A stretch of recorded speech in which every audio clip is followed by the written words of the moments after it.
Hey, what's up, people? Jade up here with my WWE SummerSlam preview video. Hopefully you guys share with me your thoughts, your opinions, your predictions from the pay-per-view down in the comment section below. I will be doing so in this video, so let's get started. The build-up for SummerSlam has been absolutely horrible. Yes, you heard right. J-Dub, the big WWE fan, is saying that the build-up for SummerSlam has been horrible. You want to know why I said that? Because it's true.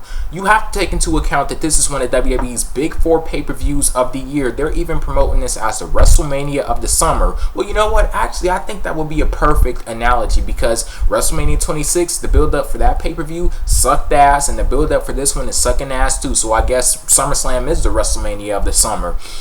And speaking of the build-up for a pay-per-view, that's the #1 determining factor as to whether somebody's going to buy the pay-per-view or not. My excitement level for this pay-per-view is low, and that's not at all what WWE wants to accomplish. They don't want a fan to say, oh, I'm not too excited about seeing this pay-per-view. I'm not really interested in seeing this pay-per-view because, as far as I'm concerned, I'm going to buy the pay-per-view because I have to upload a YouTube video talking about it. But there are a lot of people out there that's not going to buy this pay-per-view because they haven't felt compelled by the storylines. They aren't excited. They aren't really interested in what they're promoting as the main event. And that's Team WWE versus Team Nexus. And I think Nexus, they're a #1 factor in this whole thing, why I'm not really liking the build-up for SummerSlam. And I can't really blame it on them.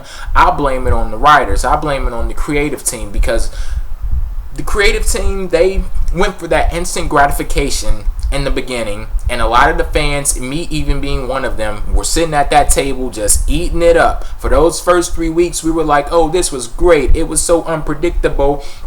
You know, I never expected something like this. So we were all just sitting there eating it up. But it's like, as time rolled on, that instant gratification, it started to wear off. That unpredictability, it started to wear off. And we started to look for substance. And that substance was not there. And I'm still not seeing that substance in Nexus. I'm a fan of the Nexus faction, but I'm almost at my wit's end. My last hope for Nexus is this anonymous GM, this supposed leader of Nexus. That's my last hope for them. If that doesn't pan out to be something good, I'm jumping off the bandwagon and I'm done with Nexus.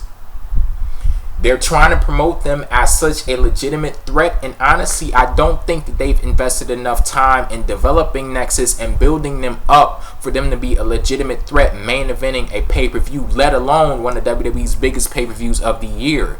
Like, it doesn't really seem believable to me. It seems as if they're accelerating this too fast instead of letting it play out naturally and unfold as it naturally should.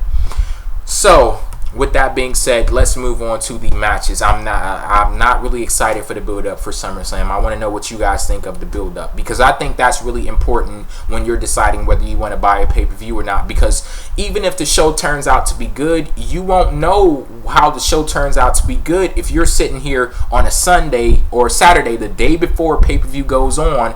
You don't have that foresight to say, oh, this pay-per-view is going to be a good show even though the build-up sucked, so I'm still going to buy it. You can't do that. And then with as far as the build-up for a pay-per-view goes, it's cool.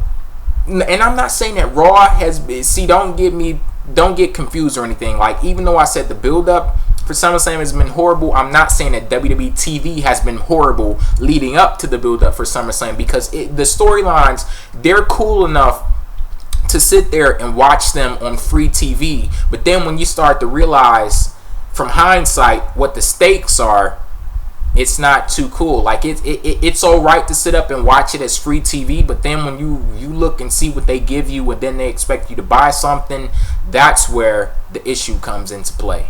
And I think that's a real bad thing that WWE is doing, especially how important pay-per-view buy rates are from their bottom line and the money that they collect each year. So on to the actual matches for SummerSlam 2010. Divas Championship is on the line. Alicia Fox versus Melina. Why not go with Melina? It's obvious that they have big plans for Melina. She's only had one match since she's been back in WWE, and she already is the #1 contender for the Divas Championship. So it's pretty obvious that they want to put that Divas Championship on Melina. So I'll go with her for the win.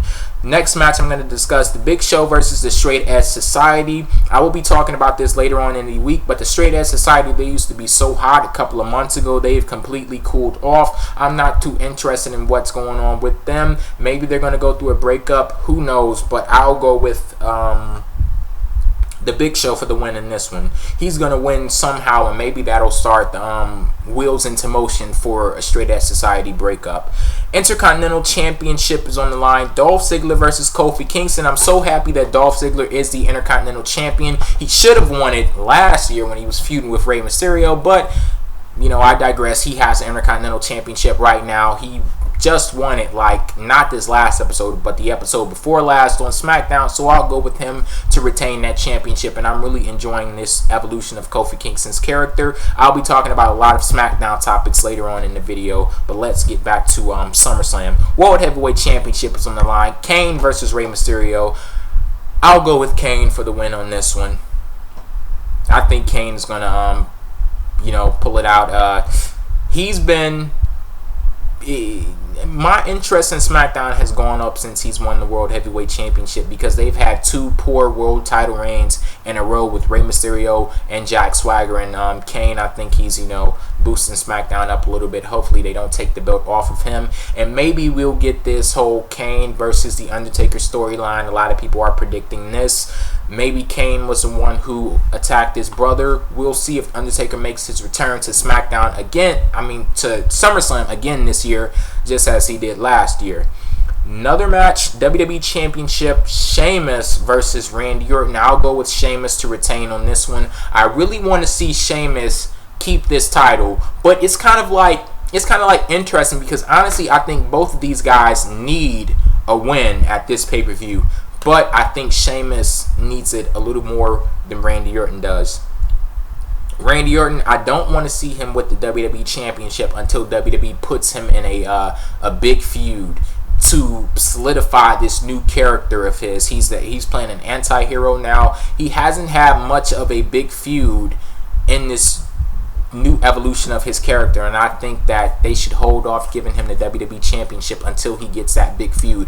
Maybe it could be something like The Miz runs in and cashes his Money in the Bank on Sheamus, and then Randy Orton chases The Miz for the championship. I think that would be a good feud. The only thing that I'm kind of, pulled back by is Randy Orton and his his pissy attitude when it comes to young guys on the up and up in WWE. Hopefully he doesn't hold back The Miz if this happens. Like, I'm not saying that The Miz is going to cash in the Money in the Bank at SummerSlam, but I do see a possibility of it happening, and I think Randy Orton versus Miz feud would be pretty cool.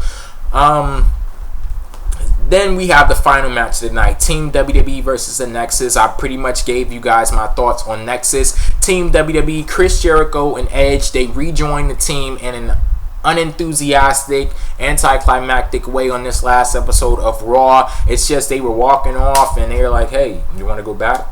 Sure, why not? Then they just ran down to the damn ring. But yeah, that was pretty anticlimactic, and yeah, they run off Nexus. So now we have 6 members united, on a united front for Team WWE. They're still looking for that last member. That last member could be The Miz, and I think either way this goes, it would be great for The Miz. If he comes out there and we hear that music play, like, oh, who's the 7th member of Nexus? Then not Nexus, but the 7th member of Team WWE, then we hear that music play, that's gonna instantly boost his, cred up, and he's gonna seem like a real, main event type player. And if he turns on Team WWE and reveals himself as a leader of Nexus, that puts him at a focal point, and again, it still boosts his name up to be seemingly a main event player. So I think either way, The Miz comes out looking like gold on this pay-per-view.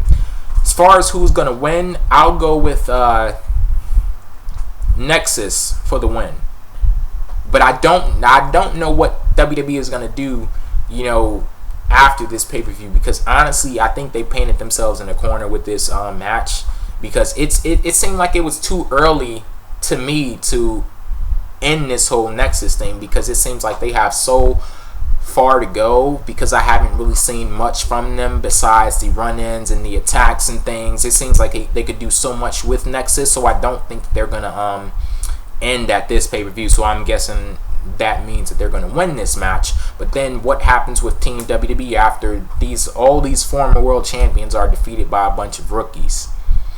I guess we'll find out. SummerSlam on at 8 p.m. on Sunday. You guys order it, and I guess if you want to, hey, let me know if you're really excited for SummerSlam down in the comment section below. But before I end this video, one, I have to promote a special edition of the Sideshow. It's going to be on jdubshow.com at 7 p.m. Eastern Time on Sunday, basically an hour before SummerSlam goes on air. So hopefully you join me for that. The link will be down in the description box. And make sure you follow me on Twitter. I'll post a link on there too. And I end this video on a pretty sad note. I have to say rest in peace to Lance Cade. He passed away yesterday by an apparent heart failure. No matter how many times you hear about these wrestling related deaths, they never get easier to hear. Like I'll never get to a point where I read about somebody that I've seen on TV, or somebody I'm familiar with that's involved with the business of wrestling. I'll never get to a point where I say, oh, here's another one. Here's another one. Because no matter how frequently they occur, and in this business they do occur very frequently, I just can never get used to it. Like this will never be okay with me. I can't like subtract my emotions from reading stuff like this, because you have a guy who's 29 years old. He had maybe 50 years of his life to go. Hasn't even lived half his life probably, and he's gone at the age of 29. That's absolutely crazy. But yeah, I guess that's where I'll end this video. I am J-Dub. Peace out.